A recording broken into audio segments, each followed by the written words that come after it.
और ये करीब करीब शाम का समय हो रहा था 6 बजे का, और हम आ गए थे नर्मदा जी, क्योंकि हमें आज आरती अटेंड करना था। बहुत दिन से हम आरती अटेंड नहीं किए, तो हमको ये लग रहा था कि चलो आज नर्मदा जी में दीपदान भी कर लेते हैं और आरती अटेंड भी कर लेंगे करके।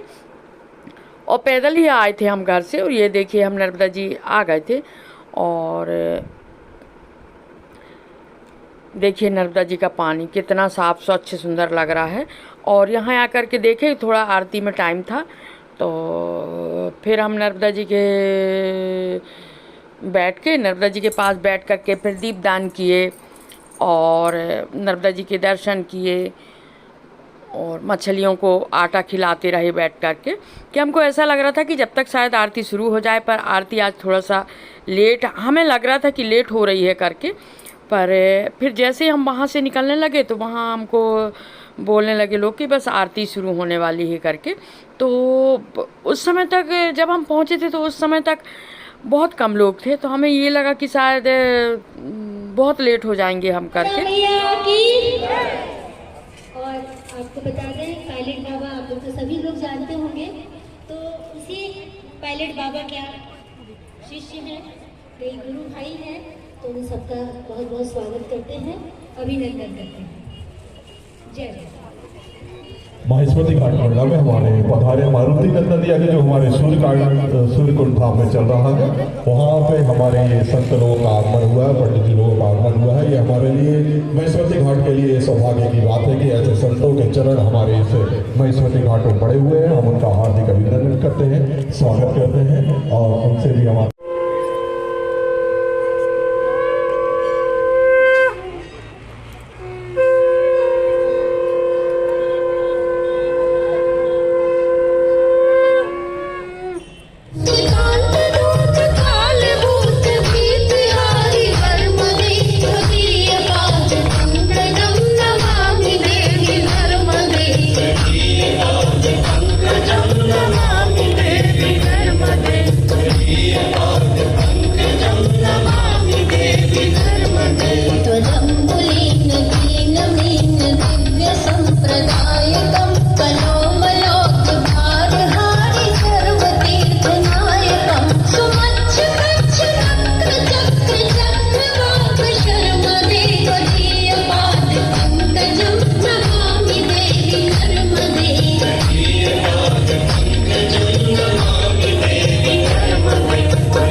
फिर हमने आरती अटेंड किया, आरती शुरू हो गई थी और नर्मदा जी की स्तुति और ये चवर डुलाना, नर्मदा जी की स्तुति होती रहती है। और ये चवर यहाँ जो पंडित जी हैं वो चवर डुलाते रहते हैं, बहुत ही अच्छा लगता है ये। अब जब चवर डुलाते हैं ना और स्तुति चलती रहती है तो बहुत आनंद आता है वहाँ पर। फिर हम रुक करके पूरी आरती अटेंड किए। स्तुति के बाद आरती होती है। इस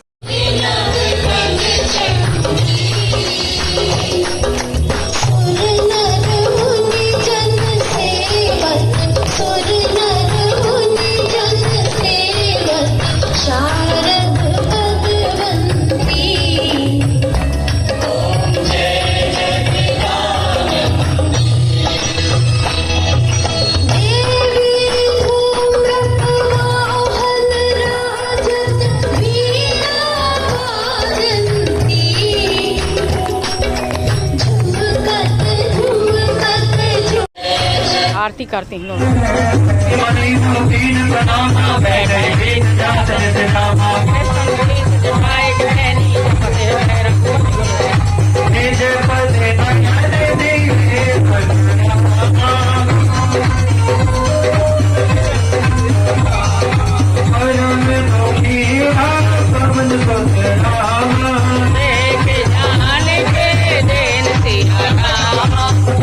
और ये हनुमान जयंती के एक दिन पहले वाली शाम थी, रात के करीब 9 बज रहे थे।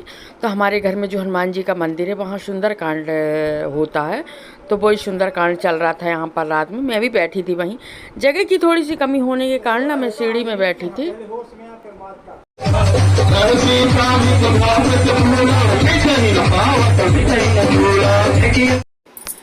ये सुंदरकांड का पाठ चल रहा था और रात में होता है सुंदरकांड, और सुबह फिर हनुमान जी की पूजा, चोला बदलना, और फिर इसके बाद हवन होता है। लक्ष्मी नारायणाय नमः स्वाहा, राधा कृष्णाय नमः स्वाहा, गोपी कृष्णाय नमः स्वाहा, नमः स्वाहा। और ये हनुमान जन्मोत्सव के रात में करीब 7:30 बज गए थे और हम हनुमान सूरज कुंड नहीं गए थे। अब मन में ऐसा लग रहा था कि कैसे जाएं सूरज कुंड। फिर हमने ऑटो किए और 2-4 लोग इकट्ठे हुए और फिर हम ऑटो से जा रहे थे सूरज कुंड। और टाइम ज़्यादा हो गया था क्योंकि हर साल हम जाते हैं सूरज कुंड, इस बार नहीं गए ना, घर के सभी लोग व्यस्त हो गए थे तो बाहर निकल गए थे। तो अब हम कहे ऑटो ही कर लेते हैं, तो ऑटो से हम जा रहे थे सूरज कुंड और बच्चे भी थे साथ में हमारे। और टाइम काफ़ी हो गया था, 7:30 पौने 8 का टाइम हो गया था। तो फिर भी हम कहे दर्शन करके तो आ ही जाते हैं। और इतनी भीड़ थी वहाँ से, बहुत आगे से वहाँ गाड़ियाँ खड़ी हुई थी सूरज कुंड में। माने गाड़ियों को देख कर के आप अनुमान लगा सकते हैं कि वहाँ कितनी भीड़ रही होगी सूरज कुंड में करके। और बहुत ज़्यादा भीड़ थी सूरज कुंड में। और हम जैसे ही सूरज कुंड पहुँचे ना, वहाँ पर खूब दूर से गाड़ियाँ लगी हुई थी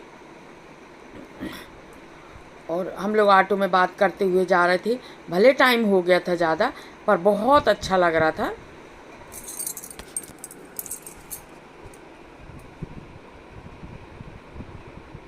और देखिए इतनी दूर से ही आपको समझ में आएगा कि यहाँ कितनी भीड़ है, कितने लोग रहे होंगे करके।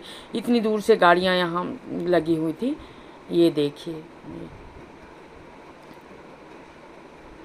बहुत ज़्यादा भीड़ थी सूरज कुंड में। और जैसे ही हम पहुँचे हैं तो वहाँ लाइट गोल हो गई थी, बिल्कुल अंधेरा हो गया था। और ये देखिए चंद्रमा, वहाँ बाहर चंद्रमा का उजाला भी इतना अच्छा लग रहा था, ऐसा लग रहा था जैसे चंद्रमा जी भी भगवान के दर्शन करने आए हुए हैं करके। और ये देखिए पूरा अंधेरा था, वहाँ पर लाइट गोल हो गई थी, मंदिर के अंदर लाइट जल रही थी और हम लोग बाहर अपने अपने मोबाइल की टार्च से जा रहे थे। मोबाइल की टार्च जला लिए थे कि बच्चे थे साथ में करके। और चंद्रमा जो वहाँ पर आसमान में बहुत ही सुंदर दिख रहा था वहाँ पर। और देखिए मंदिर के अंदर की भीड़, जैसे ही हम दर्शन करने के लिए पहुँचे हैं वहाँ पर भीड़ देखिए।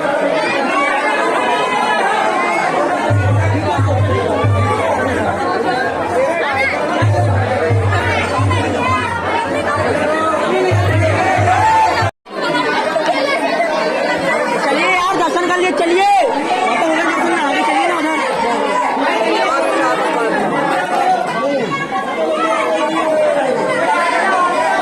भैया। और आखिरकार हमने हनुमान जी के दर्शन कर ही लिए। देखिए, और यहीं तक का था मेरा ब्लॉग। मेरे ब्लॉग को लाइक शेयर सब्सक्राइब जरूर कीजिएगा, बेल आइकन जरूर